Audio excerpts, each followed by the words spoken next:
Hi, everyone. This is Lacey Fisher. I'm the owner of Open Heart Counseling ATX.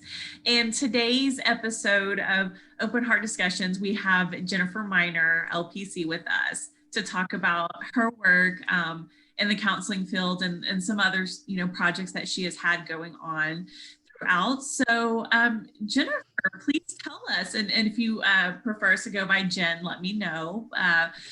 Tell us about your credentials and your professional journey leading up to the work that you do now. Yes, thank you, Lacey, for inviting me to do this. I'm really excited. So I do go by Jen or Jennifer. I feel like as I've gotten older, people have just chopped my name off and called me Jen, and I never corrected them. So Jen is fine. So I started my journey towards LPC around 2012. I started at St. Edward's and then I ultimately transferred, which there's a whole story behind that. But I ended up leaving Austin because I wanted to move to DC. And so it all just kind of merged at the same time. And I ended up transferring from St. Ed's to George Washington University in DC. And that's ultimately where my graduate journey really kind of took off. So I went to school in DC and I was adamant about working with veterans. I knew that veterans was a population I was so interested in. My dad and my mom are veterans. And I was in school and I was taking a human sexuality class and everything just flipped for me. And I realized that working with veterans was a little too close to home for me.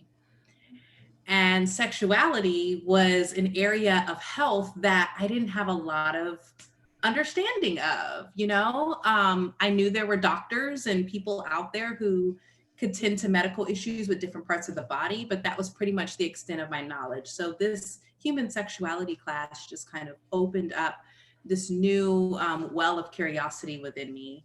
And that kind of brings me to the work that I'm doing today. So I work in private practice and I mainly focus on helping people navigate issues and concerns around sexuality and how that integrates into the other parts of our life. And that could mean issues with painful sex or sexual orientation and understanding like more about like who you are and what you want to know about yourself and what kind of people you want to date. And or maybe you're not sexually active and you're like, how do I navigate this space where this is all we talk about? So I really wanted to normalize healthy sexuality and I wanted to normalize it as one of the various domains of our life. So I come from a really holistic lens and we talk about self-compassion and taking care of ourselves and centering our needs and how centering our needs translates to all these other areas, including our sexual health. So it's kind of what I'm doing now. Okay, great. So in your role as a counselor, and it seems like that is when you went that direction and said, that's what I know I want to do. Can you talk to us more about what you're really passionate about within that and why that's so important? Yeah. So when I was going through my graduate program, sexuality was not a big part of the curriculum. So the class that I ended up taking was an elective and it was offered every other year on the Oh, weekend. wow. Oh, So wow. to me, that was a parallel to like how we treat sex today. We don't talk about it. We tuck it off to the side. It's taboo.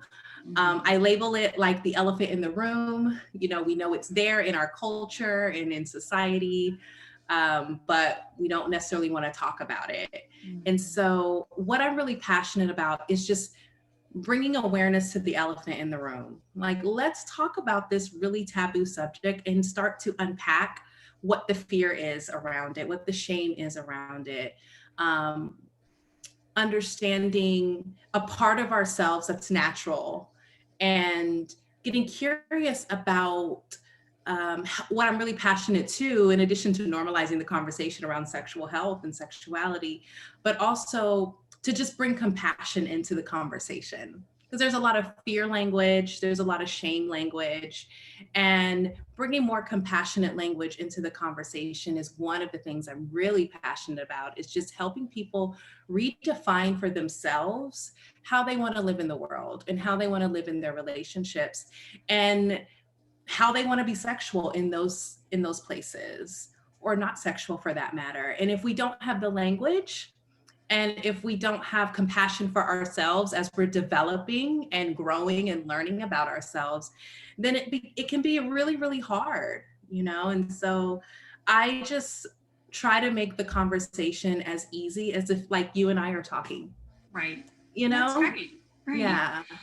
And you really started to answer my next question, and that's about what areas do you feel are not talked about? That you talked about what's taboo. Is there anything you want to do that just in the overall um, sense of just sex being taboo? Is there anything to expand on that? Do you feel is really not talked about within that community, or that should be Yeah. brought into more awareness?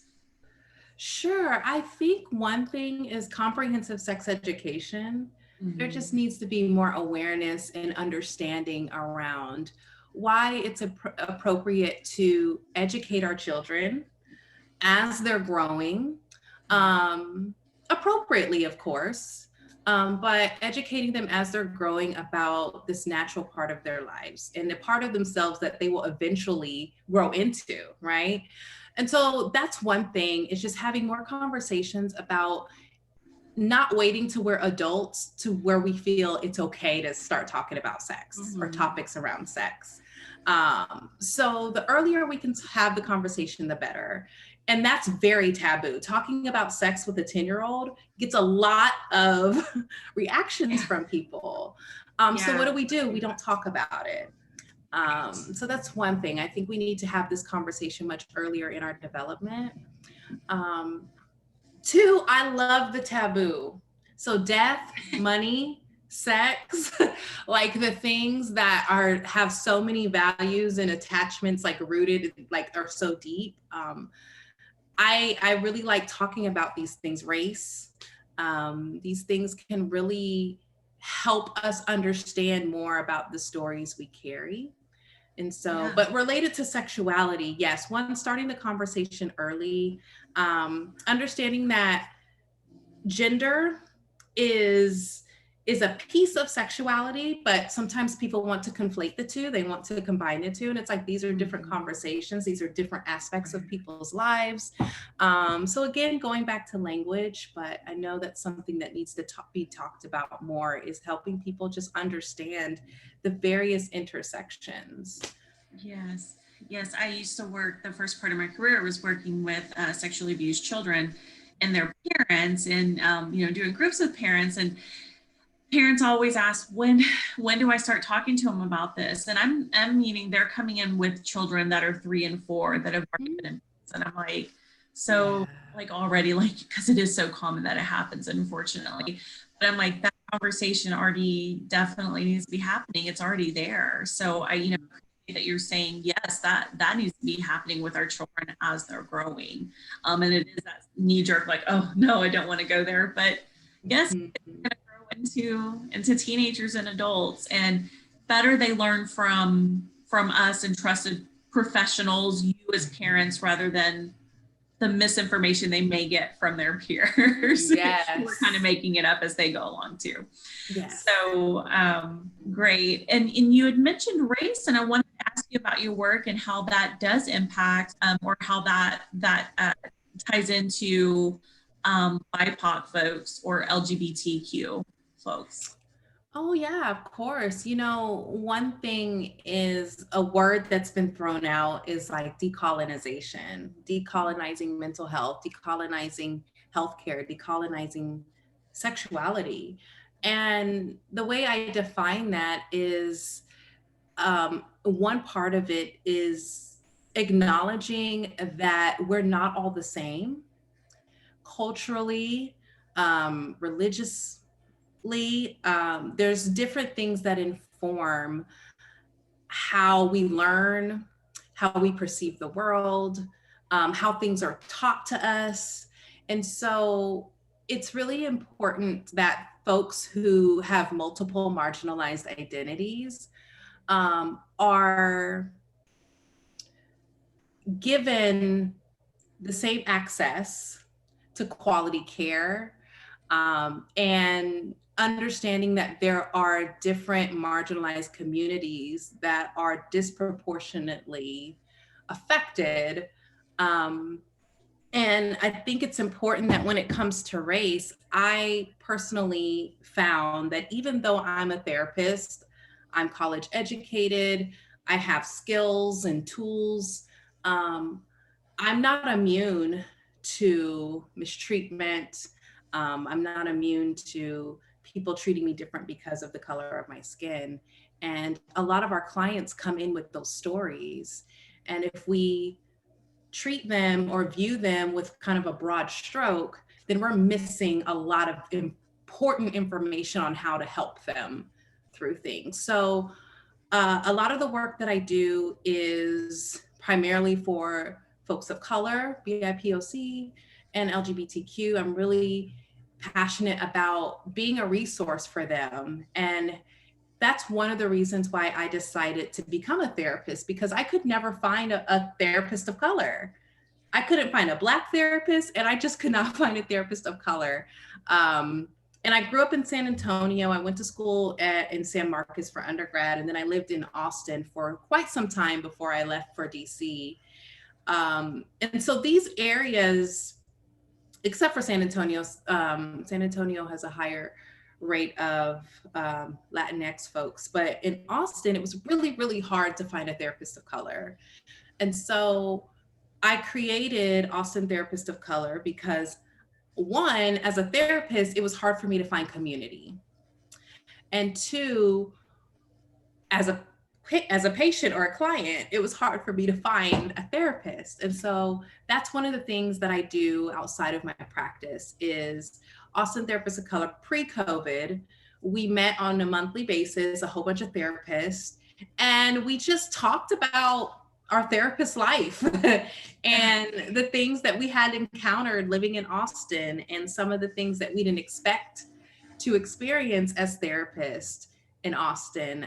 Going back to my statement, like the skills that I have, the credentials I have, doesn't always protect me from racism. And so as the therapist, I kept running into some things, and I'm like, am I tripping? Is there something I'm missing? Maybe I'm over exaggerating. Like, it can't just be me. And so Austin Therapists of Color really created a space to validate some of the issues that we have that go really, really deep. We see it into today's political scene and everything going on. So, so yeah, to your question, I just wanted to definitely name that community and why I created it. But also, we have a directory.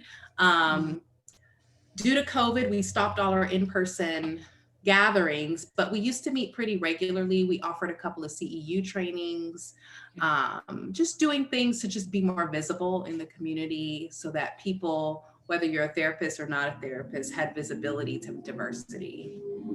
Absolutely. And how wonderful is that? I mean, one, ideally we would live in this society where that's not necessary, but it is. The hard fact is that it's there. Everything that you've talked about, completely valid. And that I know you're right. You're not tripping. It was like there's so many others that are experiencing that, and that you were, that motivation to create that safe space for therapists of color.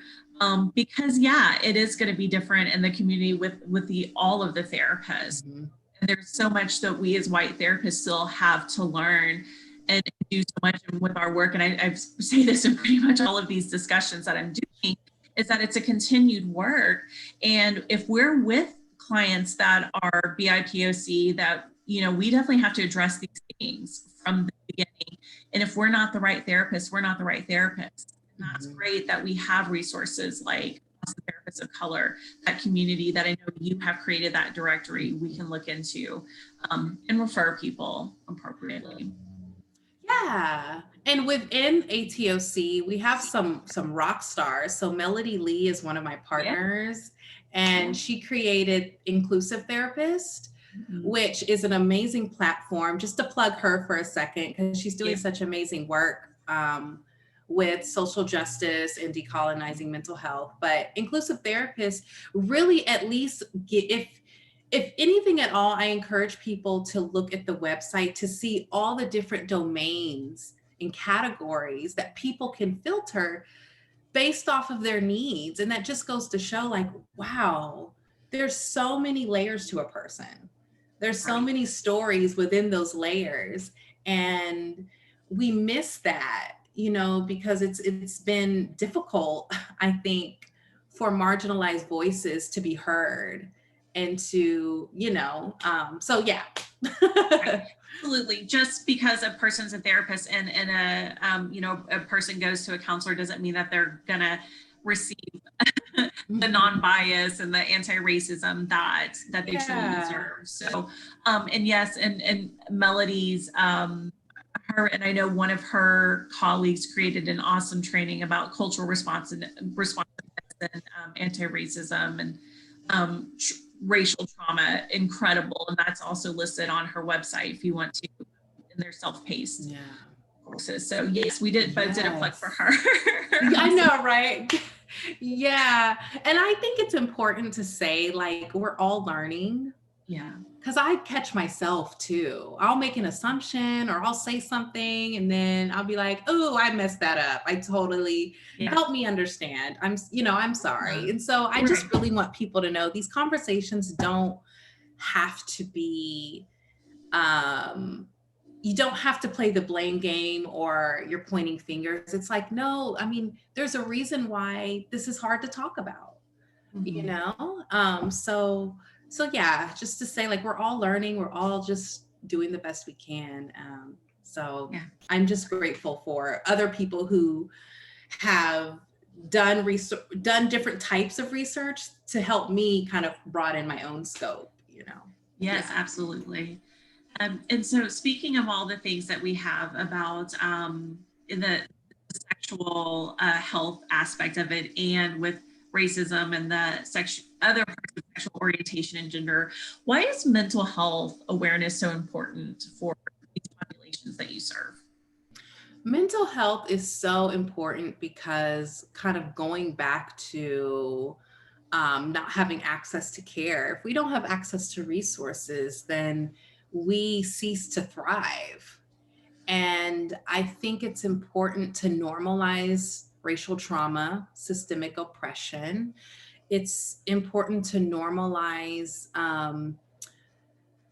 like in the Black community, like, for example, like young girls being hypersexualized, based on different kind of cultural, or the conservative Christian church, and how that can inform how somebody perceives their sexuality or their bodies. So it's important that folks with marginalized identity, LGBTQ folks, people of color, have access to mental health, because our mental health is our lifeline. One thing I say often is sexual health is mental health. Physical health is mental health.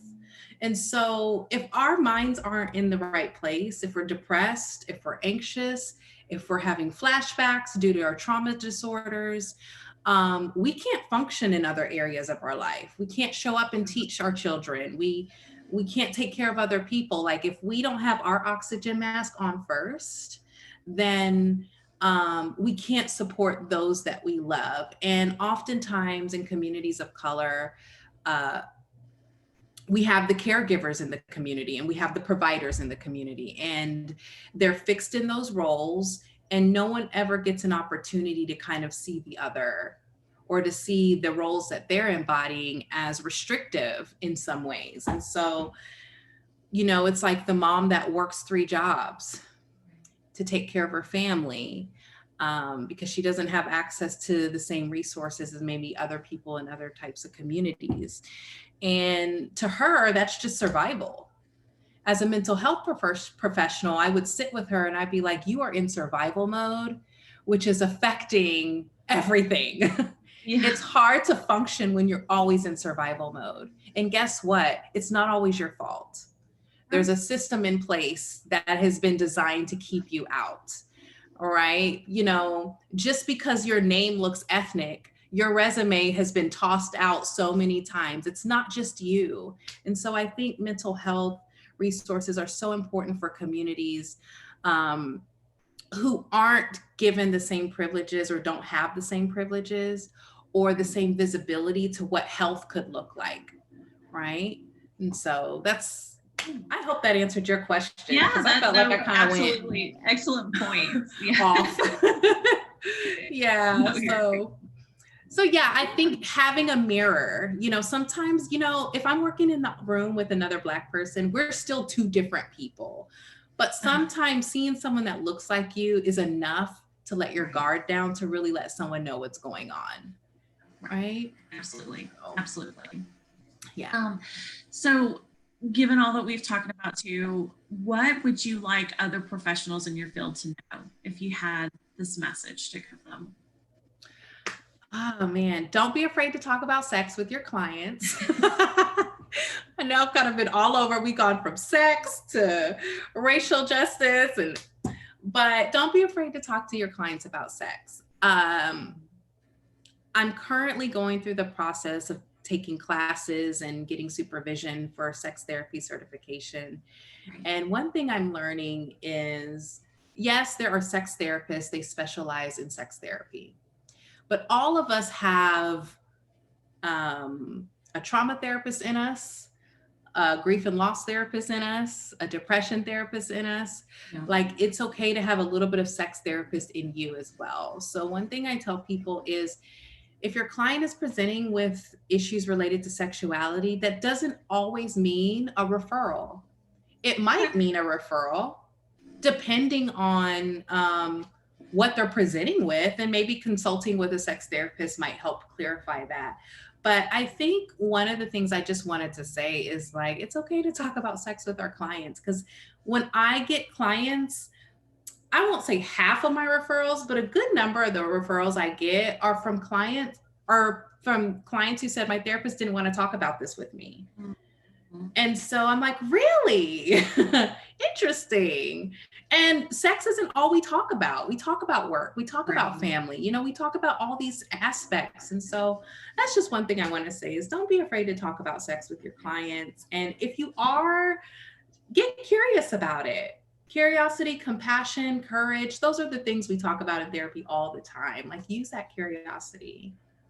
Yeah, absolutely.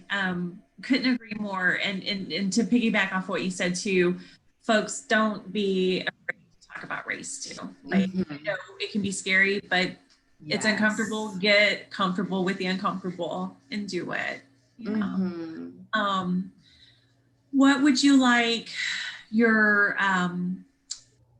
potential clients to know, or clients just in general that are looking for therapists? What do you want them to know? I would say it might take time to find the right fit, and that's okay. One thing is just ensuring people that it's okay to shop around, to find a right shop around, but to interview or just reach out to more than one therapist, and ask that therapist if they have referrals. You know, if the therapist isn't already offering referrals, ask them, is there anyone you have in mind who maybe could help me, or somewhere that you can, you know, guide me to. So I tell people, if I'm not a fit, let me know. I'd be more than willing to offer referrals to you, and just normalizing that this is a relational process. And so therapy is all about getting to know, you know, each other in that process. So very true statement. Very good point. Is there anything else that you want us to know that maybe we didn't cover, that some other points that have come up in your head that you want to be able to communicate right now?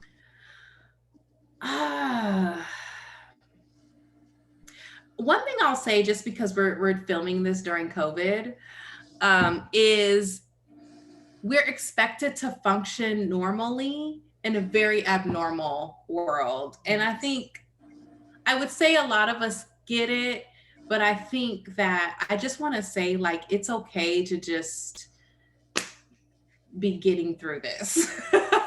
As we're doing this interview, I'm just like, in my mind is like, oh, you should say that. You should say that. Oh, you shouldn't have said that. And then I'm like, you know what? We're all just showing up and doing what we can do. So I just want to say that. Absolutely. However, Absolutely. yeah, let's just celebrate each other for still being here and showing up. So Yeah. thank you so much, Lacey. I love that. And as a client and a therapist, absolutely. That we're all struggling with this together. This is so unprecedented. We're all, like you said, all figuring it out. So, you know, that's true for clients and therapists. How do people get in contact with you? Yeah, so you can find me. My website is, so the name of my practice is Enzo Integrative Wellness. And so my website is www.ensoiw.com. It's a little complicated. I'm working on that, but enzoiw.com. You can read about what I do. You can read about Austin Therapist of Color. And then there's ways to contact me through there. So that's the best way. Well, thank you so much for your time. So insightful conversation. I really enjoyed it, and I think everyone else will too when they hear this. So, thank you. Contact with Jen if you need to read about her, and thank you again for your time. I hope you have a wonderful holiday season. Thank you, and thanks, y'all.